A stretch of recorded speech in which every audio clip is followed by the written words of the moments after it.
Now look, I know it's been absolutely ages since I did a Doctor Who video. I know the excuse "I've been busy" isn't really valid anymore, nor does it actually accurately sum up just how busy I've been, so I do apologise. So, here's the deal. In my last video, I seemed to be quite positive about this season of Doctor Who, and I am doubling down. I think the season's been really good so far. Now, of course, I didn't get to review the Zygon Invasion or the Zygon Inversion for you. I thought those were pretty good.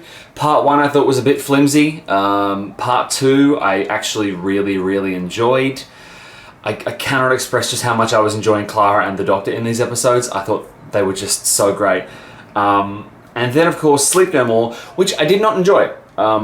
Didn't enjoy it. It felt a bit like that episode with Tennant where they were trapped on that ship that was getting really hot. I think it was called Fahrenheit or something. You know, just one of those filler episodes. I know it was meant to be a two-parter, but I just thought they really kind of boned it up. The GoPro premise was kind of cute, but they didn't really sell it. All of that kind of fades into nothingness when you look at Face the Raven, the episode in which Doctor and Clara get a call from Rigsy, and he was obviously from the Boneless episode, and Rigsy has a tattoo in the back of his neck counting down the moments until he dies. At which point they stumble into kind of a Gaiman-esque hidden alleyway in London, in which our good friend Me, or Ashilda, played by Maisie from goddamn Game of Thrones, I'm sorry, I had a hen's night last night, and things got a bit loose. So anyway, the episode was good, but the tail end of Face the Raven, which is episode 10 of this season, was just goddamn heartbreaking. And it had Clara and the Doctor just dominating the show, especially Clara. I am really gonna miss her, and I haven't missed a companion in Doctor Who for a while. And it's really nice to feel that way. It's really nice. In fact, you know what? I would say I'm going to miss Clara more than I've missed anyone since I missed Donna. Just, it's absolutely heartbreaking. Incredible performance from everybody. Just, the episode really upset me in the best way possible, and I thought it ended on a perfectly wonderful note. It felt like Doctor Who.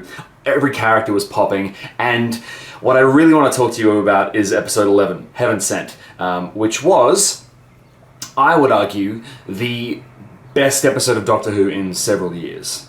It was just Peter Capaldi wandering around a puzzle box kind of tower being pursued by this Grim Reaper-esque character. And not only was it an incredible acting exercise for Peter Capaldi, who hasn't had his chance to kind of spread his wings, so to speak, in Doctor Who for a while, it wasn't flippant at all. We didn't see a trace of the Doctor's personality, which has been irking me in not so much this season, but the last one, where they were making him either too much of a dick to be enjoyable, or too much of a goofball to, you know, have agency as a hero, which is kind of a carryover from Matt Smith, I feel. But here, we had, like, my Doctor, who is, for all intents and purposes, Paul McGann's 8th Doctor from the Big Finish audio plays. So this felt like, this was as close to the Doctor for me as I've seen in quite a while. And the Doctor, when he's alone, is fascinating. Just absolutely amazing. I really enjoyed this episode. It really affected me. His performance was incredible. The fact that it was ostensibly a story about time travel was obviously very helpful. The fact that it was done... You could shoot that on a pretty low budget, because it's basically just a handful of rooms. I mean, not that the production is really hugely relevant here. What I enjoyed was the fact that the Doctor sort of mementoed himself into solving the problem. And he did so with just this beautiful, poetic ruthlessness. And he also had Clara there the entire time telling him not to give up. So this is what I liked. My issue with Matt Smith and Clara was that in that universe, Clara was basically the reason the Doctor was involved in any kind of adventures, right?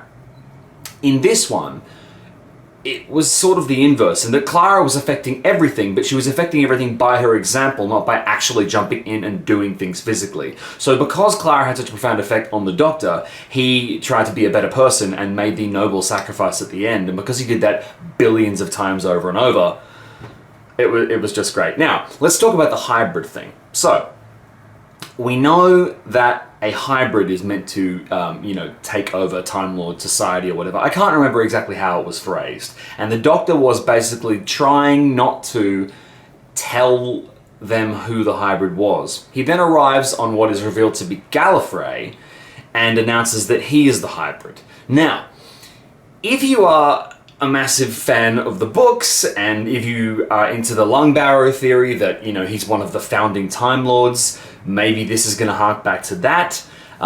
He's not going to be half Dalek, I don't think. He could be half human. He could be part human, I guess. He could be part of a progenitor race that spawned the Time Lords, which would still tie into the theory about the original three, Omega, Rassilon, and the other. I'm going way off topic here. What I want to say basically is that Doctor Who, this is the best season of Doctor Who I've seen in a while.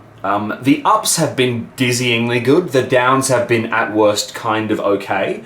It's not been as shockingly mediocre or inconsistent as Doctor Who has been. And, of course, this season, we didn't have any of that annoying angst between the Doctor and Danny Pink and Clara, because Clara and the Doctor were having fun together. And it was exhilarating. It was really nice. It was a show about the Doctor and his companion enjoying travelling through time. And I look forward to next week's episode with the kind of, like, frustrating physical clenching sensation in my chest that I haven't for a while. And it, of course, means that I am going to be doubly heartbroken if it's no good. I'm going to get straight on this after the next week's episode, which is called Hellbent. And hopefully it ends the season on a bang. And I am really enjoying Doctor Who right now. Oh, also, cool news. Alex Kingston as River Song is going to be appearing in Big Finish.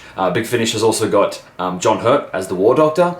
And there's going to be some Time War stuff. And they've got frigging Donna and the 10th Doctor is going to be appearing.